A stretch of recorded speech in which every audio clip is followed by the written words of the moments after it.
अस्सलाम वालेकुम नाजरीन, मैं समीला गोंदल और आप देख रहे हैं हमारा यूट्यूब चैनल समी गोंदल स्पीक्स। उम्मीद है आप सब खैरियत से होंगे। आज मैं आपके साथ एक ऐसे शख्स की कहानी शेयर करूंगा कि एक चोरी की वजह से वो शख्स करोड़पति बन गया। जी हाँ, आप ठीक सुन रहे हैं, एक चोरी हुई और उस चोरी के होने की वजह से वो शख्स करोड़पति बन गया। आपको ये पूरी बात समझने के लिए इसे गौर से अच्छे से आखिर तक सुनना पड़ेगा। नाज़रीन, किसी दौर में एक सूफी बुजुर्ग हुआ करते थे। उनके उस्ताद ने या उनके रहबर ने, उनके पीर ने ये ड्यूटी लगा रखी थी कि वो शहर शहर गांव गांव जाते थे और लोगों को एक खास मंशूर की तबलीग करते थे।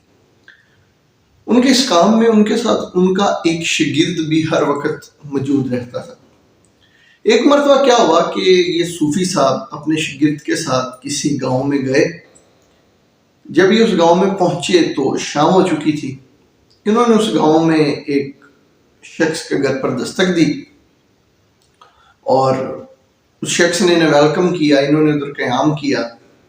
उस शख्स ने इनकी खातर मदारत की, इन्हें खाना शाना खिलाया। रात हो चुकी थी, लिहाजा सूफी साहब और उनके शागिर्द सो गए। जब अगले दिन उठे तो सूफी साहब और उनके शागिर्द उस शख्स के यहाँ मेहमान थे। अब उन्होंने उस शख्स से उसका हाल हवाल पूछा, उसकी ज़िंदगी के बारे में पूछा, उसके मामूलात ज़िंदगी के बारे में पूछना शुरू किया। तो सूफी ये जानकर बड़ा हैरान हुए कि वो शख्स कई मुरब्बा एकड़ ज़मीन का मालिक था, लेकिन उसने ये तमाम ज़मीन खाली छोड़ रखी थी। ना तो वो इस पे काश्तकारी करता था और ना ही उसने ये ज़मीन किसी को ठेके पर दे रखी थी। इस तरह वो उस ज़मीन से कोई भी फ़ायदा हासिल नहीं कर रहा था।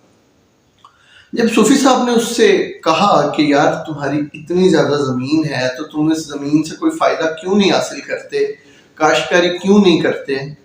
तो उस शख्स ने सूफी साहब को जवाब दिया कि देखें, मेरी ज़िंदगी बड़े अच्छे से गुजर रही है और गुजर इस तरह से रही है कि मेरा एक सोर्स ऑफ इनकम है, वो ये है कि मेरे पास 2 गायें और 1 भैंस मौजूद है। अब उन 2 गायें और 1 भैंस को मैं पाल रहा हूँ। उनका जो दूध होता है, कुछ दूध हम घर वाले अपनी खुराक के लिए इस्तेमाल कर लेते हैं और बाकी का दूध बेच के हमें जो पैसे मिलते हैं वो हमारी ज़रूरियात के लिए काफ़ी होते हैं। तो हमारी ज़िंदगी बड़ी रिलैक्स गुजर रही है, बड़े अच्छे तरीके से गुजर रही है, हमें किसी चीज़ की टेंशन नहीं है। खैर, सूफी साहब ने उसकी बात बड़े गौर से सुनी। इसी तरह वो दूसरा दिन गुजर गया, रात हो गई और सूफी साहब अपने शागिर्द के साथ सो गए। जब आधी रात के करीब का वक्त हुआ तो सूफी साहब उठे। उन्होंने अपने शागिर्द को उठाया और कहा कि उठो, हमें खामोशी से यहाँ से रवाना होना है, हमारे निकलने का वक्त आ गया। सूफी साहब का शागिर्द बड़ा हैरान हुआ कि आधी रात का वक्त है और सूफी साहब अभी जाने के लिए कह रहे हैं। खैर, शागिर्द था, वो उठा। सूफी साहब ने शागिर्द को कहा कि हमें अपने इस मेहरबान, अपने इस मेहमान के जानवरों के अस्तबल तक जाना है, जानवरों के तबेले तक जाना है। खैर, सूफी साहब और उनका शागिर्द उसके जानवरों तक जा पहुंचे। सूफी साहब ने अपने शागिर्द को हुक्म दिया कि 2 गायें और 1 भैंस, इन तीनों को खोल लिया जाए और आज हम इन्हें यहाँ से चुरा के ले जाएंगे। शागिर्द बड़ा हैरान हुआ कि हम उस शख्स के यहाँ चोरी कर रहे हैं कि जो हमारे लिए बड़ा अच्छा साबित हुआ है, उसने हमारी बड़ी मेहमान नवाजी की है। खैर, वो शागिर्द था, उस्ताद का हुक्म मानना उस पर फ़र्ज था। उसने 2 गायें और 1 भैंस खोली और सूफी साहब के साथ वहाँ से चलता बना। इसके बाद मज़ीद वो अगले शहरों और गाँव में जाते गए। अब जी, वो जो शागिर्द था ना, उसके ज़हन में ना एक शुबा कह लें, शक कह लें, एक तो उस्ताद के बारे में वो क्रिएट हो गया कि मेरे उस्ताद ने जो ये अमल किया है ना, ये मतलब उसको वो समझ नहीं पा रहा था कि अपने मेहरबान के यहाँ चोरी, इसका क्या लॉजिक हो सकता है। दूसरा ये कि उसके ना दिल में एक गिल्ट पैदा हो गया, एक एहसास पैदा हो गया कि यार, मैंने उस शख्स के साथ गलत किया, तो मैं कभी ना कभी ज़रूर उस शख्स के यहाँ जाऊँगा, उसे सारा वाक़या बताऊँगा और उससे माफ़ी मांगूंगा। 4-5 साल का अरसा गुजरा। सूफी साहब के शागिर्द का दोबारा उसी आदमी के गांव से गुजर हुआ, उसी जमींदार के गांव से गुजर हुआ। सूफी साहब के शागिर्द उसी जमींदार के पास गया, उससे मुलाकात की। सूफी साहब के शागिर्द ये देख के हैरान रह गया कि वो जो कई मुरब्बा एकड़ जमीन थी ना, जो खाली पड़ी हुई थी, उस पे फसलें लहलहा रही थी, किसी जगह पे बाग लगे हुए थे। जमींदार बहुत ज्यादा खुशहाल हो चुका था। क्या सूफी साहब के शागिर्द ने अपनी बात बताने से पहले जमींदार से पूछा कि भाई ये क्या मौजूद है, आपकी तो ज़मीनें वीरान थी, ये किस तरह से बात हुई और आप इतने खुशहाल, ये क्या माजरा, मुझे बताएं इसके बारे में। तो उस जमींदार ने सूफी साहब के शागिर्द को कहा कि भाई देखो, जिस रात आप और सूफी साहब हमारे घर से चले गए थे, उस रात हमारे साथ ना एक बड़ा अजीबोगरीब वाक़या हुआ। वो वाक़या ये हुआ कि हमारी गाय और भैंस चोरी हो गई। अब जब हम अगले दिन उठे तो हम सब घर वाले बहुत परेशान थे, क्योंकि वो हमारा इकलौता सोर्स ऑफ इनकम था, हमारी आमदन का इकलौता सोर्स था। तो मेरे और मेरे बेटों के पास इन ज़मीनों के अलावा कोई हल नहीं बचा, कोई ऑप्शन नहीं बचा। हमने इन ज़मीनों की काश्तकारी शुरू की और आज अल्लाह के फजल से, अल्लाह के करम से हम पहले से बहुत ज़्यादा खुशहाल और अच्छी ज़िंदगी गुजार रहे हैं।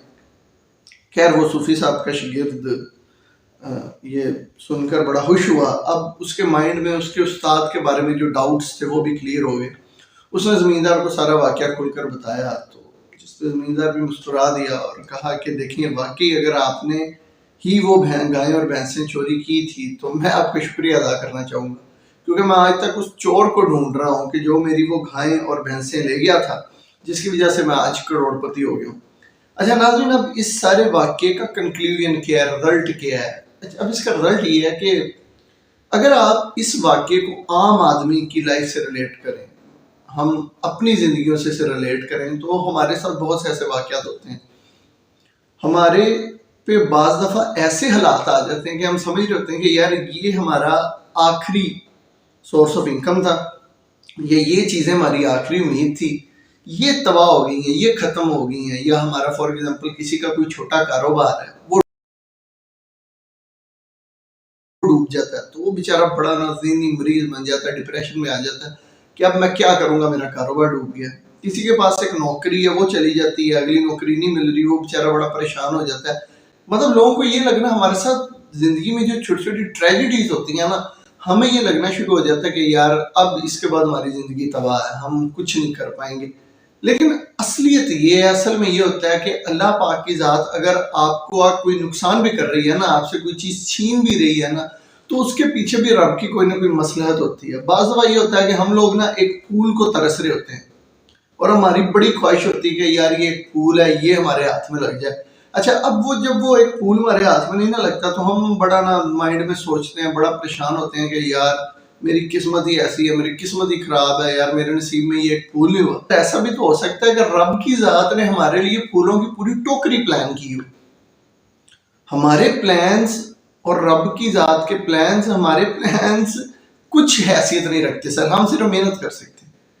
हमें रब की ज़ात के प्लान्स पे यकीन रखना चाहिए, अपनी नीयतें साफ रखनी चाहिए, मेहनत करनी चाहिए और अपनी ज़िंदगी में आने वाली छोटी छोटी मुसीबतों, मुश्किलात पर परेशान नहीं होना चाहिए। किसी बड़े से बड़े नुकसान पे भी ये कम से कम नहीं सोचना चाहिए जी कि अब लाइफ तबाह, अब हमारा क्या बनेगा।